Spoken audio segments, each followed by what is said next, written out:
Alright, happy Friday. It's the 14th of February. This means it's Valentine's Day and I just jumped off a call with my designer. The designer who's basically creating our website, who has also created our logo, plus he is right now also in development of our packaging. The website is not been completed yet. It's right now in production. But I jumped off a call with him and he told me, Carlos, the logo is ready. So I was super excited. We directly jumped on and he showed me the concept.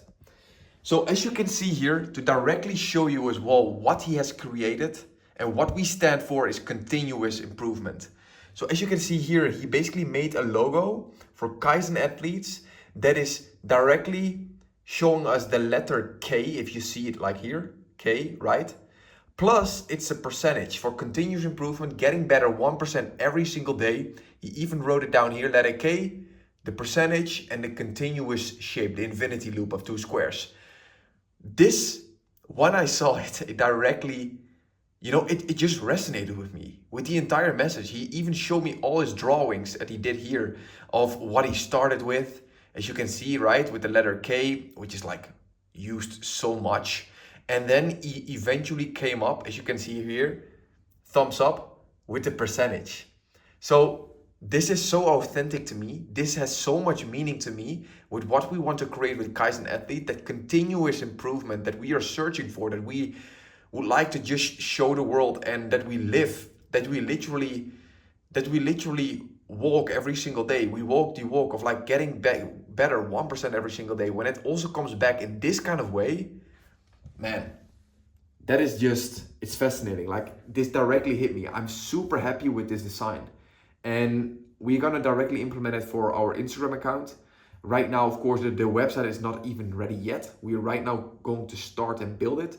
He's gonna create the pouches for it. So the actual pouches for the products that we will provide will be also having these kind of colors, plus the logo and everything on it, of course. And right now, these brand guidelines, it has been created, as you can see here as well. Like, just the visual effect of it. And this is so cool, like literally, even though I say it myself, I'm so happy with it, truly. And also my laptop needs to be really cleaned, I see it now. But as you can see here, like this logo, what it means, what we stand for, and what we are going to create with it. Even these visuals, right, these mock-ups, I feel it, like literally from the very first moment. I'm super happy with what he created. And I truly believe this as well is something that is simple, right? Just like Nike, it's very simple. People can draw it out if they want to, even though you might not be the best drawer in the world. So am I. I can draw this myself. This is simple. It is simplicity. It's to the point. It is that what we want to show, right? Continuous improvement, getting better every single day, 1% better every single day in everything we do. And if it's brought back in this kind of sense with this logo, that just resonates with me.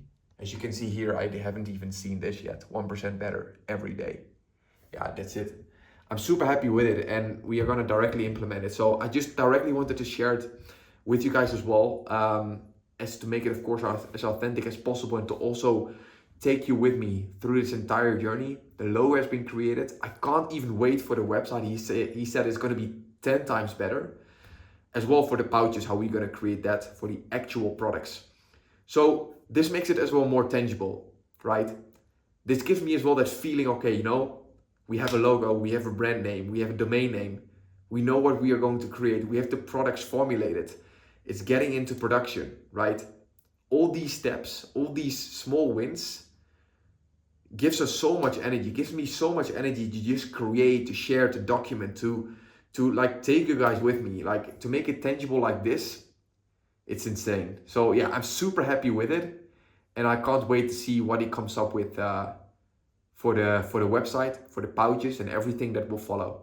And I will of course document everything. Yo maat, ik wil even deze voice message sturen, want ik heb hier naar een logo gekeken. Ik heb hem natuurlijk geïmplementeerd op school, op Instagram account, etc. Het is zo fucking ziek, hè, dit logo is keihard, man. Zoals je hoort, dit is het beste brandingproject dat je vandaag gaat zien. Ik ga je snel uitleggen hoe dit tot stand is gekomen. Ik begon met schetsen. Zoals je hier ziet heb ik ze allemaal even digitaal gezet. Iets makkelijker is om uit te leggen wat ik precies heb gedaan. Onder het motto 1% better every day wilde de klant dat dit terug zou komen in het logo. Ik heb de letter K gecombineerd met een procentteken, zoals je hier kan zien. En ik zag ook meteen een continuous shape erin van een infinity teken in de 2 vierkanten. Samen is dit super tof geworden. Na het logo kwam ik met 2 concepten. De klant kon kiezen of hij meer richting mijn concept wilde gaan of richting zijn eigen concept met de kleuren die hij had aangegeven. De klant vertrouwde mij helemaal, zoals je ook hoort uit het spraakbericht, en koos voor mijn concept. Dit heb ik verder uitgewerkt met lettertype, kleurgebruik en alles wat eromheen past bij branding. Dit alles maakt dat dit de beste branding is die ik dit jaar heb gemaakt. Wat vind jij ervan? Laat me weten in de comments. Ja. Nou ja, kijk, wij hebben een missie en we hebben een visie natuurlijk met de brand. En wij willen natuurlijk, wij willen echt mensen helpen in de endurance space met producten die echte problemen oplossen. Dat weet ik 1000% zeker. Want het lost gewoon echt problemen op voor de mensen in die scene. Omdat ik zelf die problemen ook heb gefaced afgelopen jaar toen ik mijn eerste marathon rende. En op basis daarvan is het product ook ontwikkeld. Dus als wij mensen hebben, sporters, influencers, etc. die weten wat het product doet, wat voor problemen het oplost, kunnen we daarmee natuurlijk ook gewoon, echt trouw zijn aan waar we voor staan. En dat met mensen doen die in het product geloven. En niet alleen in de benefit voor zichzelf natuurlijk, maar ook echt, iets willen bijdragen aan onze community. Ik vind het echt belangrijk dat we echt authentiek gaan zijn met onze brand. Dat wil ik ook echt en daar sta ik ook voor. We moeten echt leven vanuit onze waardes en daarin ook de juiste mensen vinden die ons daarbij kunnen helpen. Alright, good morning. It is Tuesday, it's the 18th of February and right now it's 8:48 a.m. I just jumped off a call that started at 8 a.m. this morning with my business coach. It's a Dutch guy, basically Dutch, old school, let's say seasoned kind of businessman that's completely different from new business. He's more like my old money kind of coach who is helping me as well in this startup phase with the brand. And I just had a very important call with him as well about the direction and basically the target market we are going to focus on with Kaizen, with the brand, where we are going to basically sell our products, right? So I was talking about basically the target country that I was focusing on, which was the Dutch market. I thought, let's go just first very, very narrow, and we can then of course expand towards towards selling globally.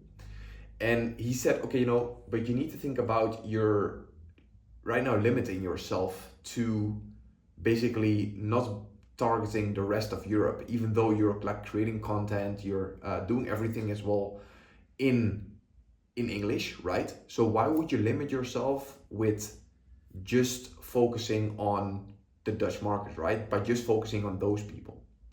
He said it can still be a very, very good market to focus on, but I would not limit it towards just the Netherlands. He said then just target Europe, right? Instead of targeting globally, just target Europe first and just slowly but surely enter the market. So that's a very good tip, very good suggestion, and that's something that we'll definitely think about in order to either execute on or not over the next few days. But that's going to be a very important decision as well for our brand in order to, of course, create that, create the eyeballs for our brand, which is absolutely crucial in order to at least survive. So in the beginning, when we launch our brand, it will definitely be survival mode. We need to just overcome the first part of business, which is the hardest, which is the startup part, right? When we are there where the business and revenue is basically being produced, the brand is doing better, we are creating more eyeballs, and the actual products that we have are also understood and basically accepted by people, right? From that point, of course, we can expand. So it's going to be a very important decision for us as well. Besides that, he said, just expand your network. So he has a very, very good network of a lot of people because he is very long into the space. And if he has a question, he knows who he's going to reach out to, right? Who can help him in order to facilitate growth for his business. He said you need to do the same. You need to be respectful, just brutally respectful to people and their time. But you should be able to reach out to a lot of people in the endurance space who can potentially help you facilitate the startup phase, the first few weeks, months, maybe years of the business. If you surround yourself with the right people, you will get insight, you will get basically maybe feedback on the products that you have that you can then basically improve upon and just, let's say, thrive through. So like I said, in the beginning, it's all about surviving, and then it's all about thriving. In order to get there, there is going to be a journey, and that journey is all about failing and just getting back, failing, getting back, failing, getting back. And once we found the right, let's say, way of doing business with the brand that we have, that we are creating with the right people around us, by staying true to what we believe in, to our mission, to our core, to our values, to our vision of the company. If we do that and we don't sell ourselves just for the sake of doing it and willing to, grow, but really focus on the values of the company, that's for me very important, then I truly believe that growth will come naturally. And just instead of just like only focusing on growth, we should stay true to who we are in order to then, of course, grow that way. I think that is very important. That's also what I mentioned to him in Dutch. And these insights have been very helpful. So the target market is going to be slightly changed. We're going to pivot it slightly, most likely. And it's going to be a very important direction as well for the company which we are getting into right now.